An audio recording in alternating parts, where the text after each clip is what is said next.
Hey everyone out there. I'm Casey O'Donnell. I'm an associate professor at Michigan State University. I want to start by just saying thanks to Brendan for putting this together. Organizing conferences and workshops it's always hard, and I think it's doubly hard in the time of COVID. So I just want to tell him thank you. Um, so I want to talk about non-digital independent game development, right? And the focus here is on studying game making, and I've been doing that for a long time. This, is my book where I was studying AAA game developers, and this was kind of in the moment really before digital distribution platforms really took off, and so it was this time of very traditional game production, in the sense of where discs were pressed and they went to big box stores and sold, and there were publishers, and not to say that that structure just hasn't changed over time, but what was interesting to me is that more recently I've been paying attention to non-digital game development, and in part because friends of mine have been doing it, right? So local number 12 working on the metagame. My friend Matt working on a game called Overworld, and games that I just fangirl over, right? Like Consenticle and by Naomi Clark. And so, I saw this non-digital game production starting to happen through the eyes of friends and people I look up to, and I became interested in it, right? And so it's also rooted in work that I've been doing with Hermione Banger, and our work on affinity games. In particular, our work on Fellowship of Fools, a game called Hazmat, and other things. And seeing this world of non-digital game production, and starting to pay attention to that, in addition to not just digital game production and independent non-digital game production. And so, through my own work and also just spending a whole lot of time inside communities like that of the Game Crafter, right? The Game Crafter is a print-on-demand publishing company for non-digital game developers, right? It's kind of the original app store for non-digital game production, right? And they provide these tools and resources, but most importantly, I think they also provide a community, right? And they provide, people can provide feedback to one another on their artwork, but it's a way that you can get physical games printed, and they also offer a storefront, right? People can put their games up for sale there, and anyone can come along and purchase them. It is more expensive because it is a print-on-demand system.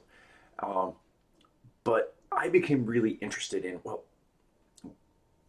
non-digital game production really, in many respects, looks a heck of a lot like the video game industry circa 1980s, 1990s, and what's happening there.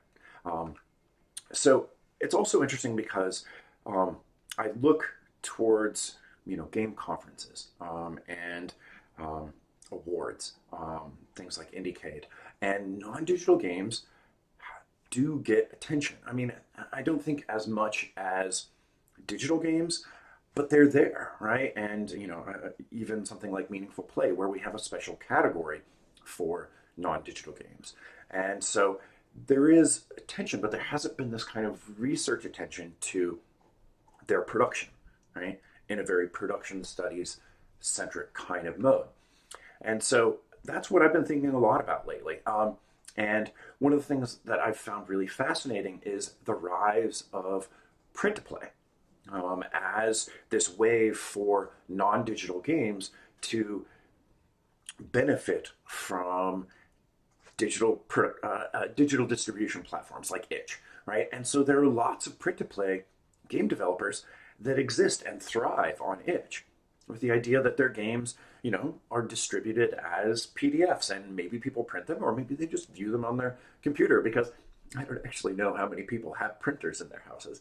Um, and uh, I've also been really interested in how independent game developers, particularly independent game developers who make non-digital games, are using things like itch um, and print plays, but also things like tabletop simulator and the ability to pull their games into this platform, right? Which in and of itself is also problematic because it costs money, and so sure you can kind of host games, but again, it requires um, the labor on the part of people making these games. The other thing that's really fascinating to me is, because non-digital game development is rooted in the physical production of artifacts, and really the print industry, there are links to right these kind of old requirements that people don't necessarily think about when they think about game production, right? And that you know something like InDesign uh, rules the print world, and things like PostScript and PDF and bleeds, and right. I mean, and if you're physically cutting objects, right, like CNC machines, and so there's this really kind of um, important. It's important to pay attention to the kinds of artifacts and tools that shape production in this space as well. And I think in this moment, right, like in the moment of Game Workers Unite, right, thinking about labor and labor conditions and work, um, right, finally there is an attention to it, right. I, you know, I, I was studying the AAA game industry when EA Spouse happened initially, right? And people started to talk about quality of life and crunch and all of these things, and it really just went away. And that was because of a new console cycle. And here we are now with the rise of Game Workers Unite. And I think there's this moment where I hope it doesn't I hope it doesn't fall apart in the ways that it did previously. I feel like there's momentum behind it, and you know, thanks a great deal to independent game developers and contingent workers and um, queer and trans game developers who have really been a major force behind this. And I think that is an important thing to acknowledge that um, that Game Workers Unite does have this its roots in a different kind of organizing as well. Um, and so one of the things that's been fascinating to me is as I look at independent non-digital game development is it actually has this really strange kind of interesting structure, right? That is rooted in a very old structure, right? So a lot of independent game, non-digital game developers, they start on Kickstarter because what do they need? They need money for production, right? Because they have to print this thing, and so all of that money from Kickstarter then goes to, getting a company, a manufacturing company that will print the thing, and then they have to figure out how to distribute it, and so right, like they end up being part of very much a traditional production cycle that I find kind of problematic, right? And not to say that anybody who has done this, is necessarily problematic themselves. It's again, this is the structure of the industry, and I don't really know if success being I'm on Amazon is the way to go, right? Or that success means being on the shelves at Target, right? Because those big box stores and Amazon, right? Like we're in this moment, right, where Jeff Bezos is getting richer and richer, and the employees at Amazon and workers at stores are getting sicker and sicker from COVID, and so yeah, this is a moment where we really need to question if that's what success looks like. Maybe that's the problem. Maybe capitalism is the problem, and thinking more about small stores and local stores and ways to create community in this space. And so I want to sort of question, what does success look like for not just non-digital independent game development, but independent game development in general, right? If success is being featured on Steam, that too is part of exactly this phenomena, this problem. And I also just want to point to how many independent non-digital game developers are out there doing really interesting and amazing work, right? Games like The Quiet Year, and I'm a huge fan of Avery's work.